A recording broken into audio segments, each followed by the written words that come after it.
Hello दोस्तों, इस नई वीडियो में आप सभी का स्वागत है। दोस्तों, इस वीडियो में हम बोर्ड की वायरिंग एंड और इसका रिपेयरिंग भी करने वाले हैं। दोस्तों, इस वीडियो पर बने रहे दोस्तों और वीडियो को पूरा देखिए दोस्तों। किस तरीके से बोर्ड को ठीक किया जाता है दोस्तों, जो कि यह पुराना बोर्ड है, जो कि यह इसमें जो सॉकेट दिया गया है 5 पिन सॉकेट वो चल नहीं रहा दोनों।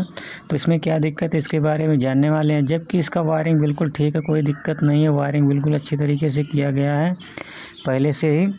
तो इसमें क्या दिक्कत है इसके बारे में जानने वाले दोस्तों। इस तरीके से इस स्विच से ऊपर वाला सॉकेट और किनारे वाले स्विच से दोनों सॉकेट चल रहे हैं। बाकी बीच वाले सॉकेट स्विच से एक होल्डर और एक पॉइंट खाली था, जिसमें सॉकेट वाला पॉइंट काम नहीं कर रहा था। दोस्तों, इसमें किस तरीके से चेक किया जाता है, किस तरीके से ठीक किया जाता है, इसके बारे में जानने वाले हैं।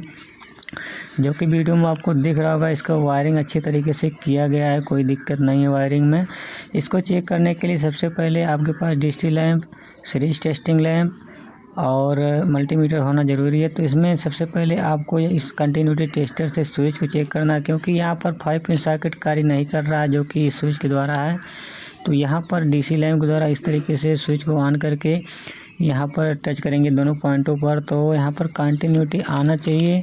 यदि कंटिन्यूटी नहीं आता है तो स्विच ख़राब माना जाता है। इसी तरह हम दूसरे स्विच को चेक कर रहे हैं, तो यहाँ पर भी उसी तरह से चेक करेंगे जिस तरह से हमने पहले वाले स्विच को चेक किया था। तो यहाँ पर कंटिन्यूटी आ रहा है बिल्कुल अच्छी तरीके से, जो कि यहाँ पर यह स्विच ठीक बता रहा है, कोई दिक्कत नहीं है। तो यहाँ पर लैंप इसका जल रहा था, कोई दिक्कत नहीं था। तो फिर तीसरे बटन को चेक कर रहे हैं, तो यहाँ पर यह पॉइंट खाली था, जो कि इसको चेक कर ले रहे हैं। तो ये भी स्विच ठीक है दोस्तों, जो कि यहाँ पर कंटिन्यूटी आ रहा है, इसमें लैंप जल रहा है डीसी लैंप में। इसी तरह लास्ट वाले स्विच को चेक करेंगे, तो यहाँ पर ही लैंप जलना चाहिए। यदि लैंप नहीं जलता तो भी स्विच ख़राब माना जाएगा। तो यहाँ पर भी लैंप नहीं जल रहा, तो इसका मतलब ये दोनों स्विच किनारे वाला दोनों ख़राब है, जो कि 5 पिन सॉकेट से जुड़ा हुआ है दोस्तों। इसको आप इसके स्थान पर नया स्विच ला के लगा सकते हैं दोस्तों। और यदि आपको इसी स्विच को रिपेयर करना है तो इसको रिपेयर भी कर सकते हैं। सबसे पहले ऊपर देखना होता है कि स्विच टूटा फूटा या कहीं से जला तो नहीं है। यदि जला नहीं है दोस्तों, इस स्विच को रिपेयर भी कर सकते हैं दोस्तों, जो कि हमारे चैनल पर वीडियो पड़ा हुआ है दोस्तों कि किस तरीके से रिपेयर किया जाता है, उसको देख सकते हैं दोस्तों। किस तरीके से स्विच को रिपेयर किया जाता है दोस्तों, इस तरीके से सबसे पहले कि साइड वाले स्विच को हम निकाल लेते हैं। इसके बाद रिपेयर करके फिर इसी स्विच को हम इसी बोर्ड में लगा के आपको चला के दिखाएंगे दोस्तों, किस तरीके से स्विच को ठीक किया जाता है और किस तरीके से वायरिंग भी किया जाता है दोस्तों। लास्ट तक देखिए वीडियो को, और वीडियो पसंद आए तो चैनल को लाइक सब्सक्राइब से ज़रूर करें। इस तरीके से सबसे पहले हम स्विच को खोल लेते हैं, इसके बाद इसको ठीक करके फिर से इसी स्विच को हम इसी बोर्ड में लगाएंगे, क्योंकि यह स्विच ऊपर से दिखने में बिल्कुल ठीक है, कोई टूटा फूटा या जला नहीं है दोस्तों। इसको हम रिपेयर करके ही लगाएंगे इसमें। तो रिपेयर वीडियो आपको देखना हो तो चैनल पर वीडियो पड़ा हुआ है, जाके देख सकते हैं। तो यहाँ पर हमने स्विच को रिपेयर कर लिया है। अब इस स्विच को हम चला के आपको दिखा देते हैं कि यह स्विच ठीक हुआ कि नहीं ठीक हुआ दोस्तों। तो इस स्विच को आपको रिपेयर करके ही लगा सकते हैं, और रिपेयर नहीं करना हो तो आप नया भी लगा सकते हैं, कोई दिक्कत नहीं है दोस्तों। तो यहाँ पर हमने स्विच को रिपेयर कर लिया है। अब स्विच को ऑन करके इसके बाद डीसी लैंप के द्वारा आपको चेक करके दिखा दे रहे हैं। इस तरीके से यहाँ पर कंटिन्यूटी बिल्कुल अच्छी तरीके से आ रहा है, कोई दिक्कत नहीं है दोस्तों, जो कि वीडियो में आपको दिख रहा है। लैंप यहाँ पर जल रहा है इस तरीके से टच करने के बाद, और फिर ऑफ करने पर ऑफ होता है। तो यहाँ पर बिल्कुल स्विच ठीक हो चुका है। इसका रिपेयर वीडियो देखना हो तो चैनल पर जाके देख सकते हैं। इसी तरह से दोनों स्विच को हमने ठीक कर लिया। फिर इसी स्विच को इसी बोर्ड में लगा के बोर्ड को वायरिंग कर देंगे, तो बिल्कुल सॉकेट अच्छी तरीके से कार्य करने लगेगा दोस्तों। इस तरीके से दोनों स्विच को हमने ठीक कर लिया है, जो कि आपको वीडियो में दिख रहा होगा किस तरीके से हमने स्विच को ठीक किया दोस्तों। यहाँ पर हमने स्विच को साइड में कर दिया था, और बाकी जो रिपेयर किया हुआ स्विच था दोस्तों उसको साइड में कर लिया है, साइड से दोनों।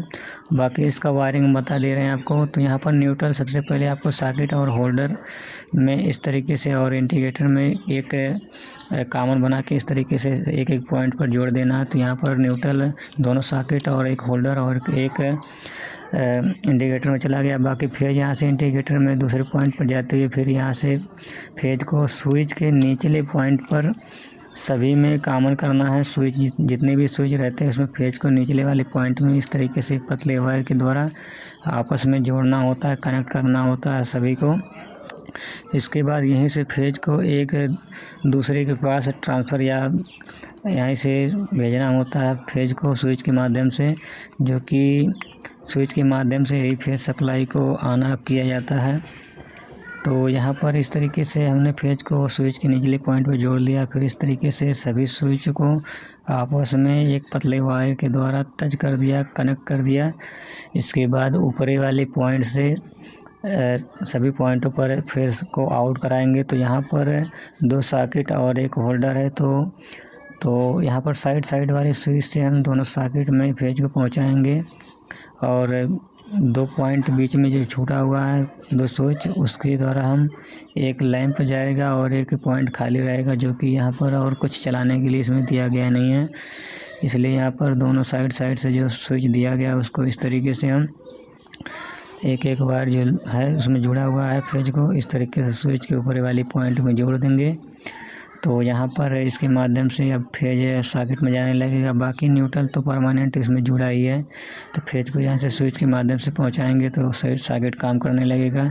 इसी तरह इसी सॉकेट को भी स्विच के ऊपर वाले पॉइंट में जोड़ देंगे, तो यहाँ पर भी फेज इस स्विच के माध्यम से सॉकेट में जाएगा, जो कि किनारे वाले स्विच से दोनों सॉकेट ऑन ऑफ होंगे। इस तरीके से इसका टोटल कनेक्शन होता है दोस्तों बोर्ड का, जिसमें 2 5 पिन सॉकेट और 5 स्विच और एक इंडिकेटर और एक होल्डर लगा हुआ है। इसका कनेक्शन इस तरीके से किया जाता है दोस्तों। तब तक के लिए भाई मिलते हैं नेक्स्ट वीडियो में नई वीडियो के साथ।